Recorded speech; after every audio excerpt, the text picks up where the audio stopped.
ನಾಡಿನೆಲ್ಲೆಡೆ ಮಹಾಶಿವರಾತ್ರಿಯ ಸಂಭ್ರಮ. ಹೀಗಾಗಿ ಸಾಂಸ್ಕೃತಿಕ ನಗರ ಮೈಸೂರಿನಲ್ಲೂ ಕೂಡ ಶಿವರಾತ್ರಿಯಿಂದ ತಕ್ಷಣ ಅರಮನೆ ಆವರಣದಲ್ಲಿರುವಂತಹ ತ್ರಿನೇತೇಶ್ವರ ದೇವಾಲಯ ನೆನಪಾಗುತ್ತೆ.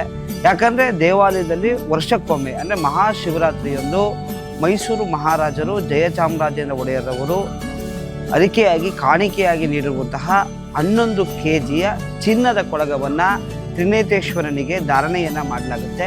ಹೀಗಾಗಿ ಸಾಕಷ್ಟು ಮಹತ್ವವನ್ನು ಪಡೆದಿದೆ. ಈ ನಿಟ್ಟಿನಲ್ಲಿ ಈ ಒಂದು ಪುರಾಣ ಪ್ರಸಿದ್ಧ ದೇವಾಲಯಕ್ಕೆ ಜಯಚಾಮರಾಜ ಒಡೆಯರವರು ಏನು ತಮ್ಮ ಒಂದು ಕಾಣಿಕೆಯನ್ನು ಸಮರ್ಪಿಸ್ತಾರೆ.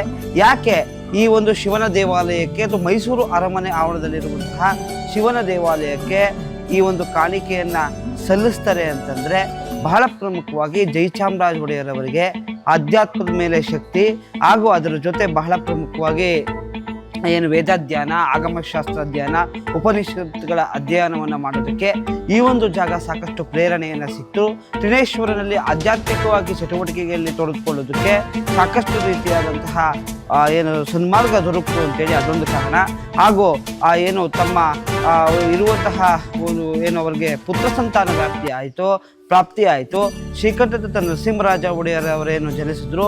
ಹೀಗಾಗಿ ಅವೆರಡು ಕಾರಣಗಳಿಂದ 1954ರಲ್ಲಿ ಈ ತ್ರಿನೇತೇಶ್ವರನಿಗೆ ಚಿನ್ನದ ಕೊಳಗವನ್ನು ಕಾಣಿಕೆಯಾಗಿ ಕೊಡ್ತಾರೆ. 11 kg ಬಂಗಾರದ ಚಿನ್ನದ ಕೊಳಗ ಅಪೂರ್ವವಾಗಿ ಮೂಡಿ ಬಂದಿರತಕ್ಕಂಥದ್ದು ಪರಮೇಶ್ವರನ ಹೋಲುವಂತಹ ಚಿನ್ನದ ಕೊಳಗ ಆಗಿದೆ. ಸದ್ರೂಪ ಪರಮೇಶ್ವರನ್ನು ಕಾಣುವಂತಹ ರೀತಿಯಲ್ಲಿ ಈ ಚಿನ್ನದ ಕೊಳಗವನ್ನು ತಯಾರು ಮಾಡಿರ್ತಕ್ಕಂಥದ್ದು.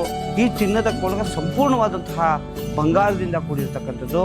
ಹಾಗೂ ಏನು ಕೊಳಗದ ಮೇಲೆ ಜಟಾಧಾರಿಯಾಗಿರುವಂತಹ ಗಂಗೆಯನ್ನು ಹೊತ್ತಿರುವಂತಹ ಗಂಗಾಧರನನ್ನು ಹೋಲುವಂತಹ ಈ ಒಂದು ಚಿನ್ನದ ಕೊಳಗ ಆಗಿದೆ. ಇದರ ಜೊತೆ ಚಂದ್ರನನ್ನು ಕೂಡ ಬೆಳ್ಳಿಯಿಂದ ಅಲಂಕಾರವನ್ನು ಮಾಡಿರ್ತಕ್ಕಂಥದ್ದು. ಹೀಗಾಗಿ ನೋಡುವುದಕ್ಕೂ ಕೂಡ ಸಾಕಷ್ಟು ಮನೋಮೋಹಕವಾಗಿ ಏನು ಕಲಾವಿದರು ಈ ಚಿನ್ನದ ಕೊಳಗವನ್ನು ತಯಾರು ಮಾಡಿರ್ತಕ್ಕಂಥದ್ದು. ಇಲ್ಲಿ ಕಾಣುವಂತಹ ಚಿನ್ನದ ಕೊಳಗ ಬೇರೆ ಎಲ್ಲೂ ಕೂಡ ಈ ರೀತಿಯಾದಂತಹ ಮಹಾದೇವನ ಅಥವಾ ಏನು ತ್ರಿನೇತೇಶ್ವರನ ಪ್ರತಿಬಿಂಬ ಕಾಣೋದಿಲ್ಲ. ಇದೇ ರೀತಿ ಮಹದೇಶ್ವರ ಬೆಟ್ಟ ಹಾಗೂ ನಂಜನಗೂಡಿನಲ್ಲೂ ಕೂಡ ಈ ಒಂದು ಚಿನ್ನದ ಕೊಳಗವನ್ನು ಏನು ಮಹಾರಾಜರು ಧನ್ಯತಾ ಭಾವದಿಂದ ಅರ್ಪಣೆಯನ್ನು ಮಾಡ್ತಾರೆ. ಈ ನಿಟ್ಟಿನಲ್ಲಿ ಏನು ಈ ಒಂದು ಶಿವರಾತ್ರಿಗೆ ಒಮ್ಮೆ ಈ ಒಂದು ಚಿನ್ನದ ಕೊಳಗವನ್ನು ದೇವರಿಗೆ ಧರಿಸುವಂತಹ ಪ್ರತೀತಿಯನ್ನು ಏನು ಮಾಡ್ಕೊಂಡು ಬಂದಿರತಕ್ಕಂಥದ್ದು. ಹೀಗಾಗಿ ಏನು ತ್ರಿನೇತೇಶ್ವರನಿಗೆ ಧಾರಣೆ ಮಾಡುವಂತಹ ಚಿನ್ನದ ಕೊಳಗದ ಇತಿಹಾಸ ಹೀಗಿದೆ.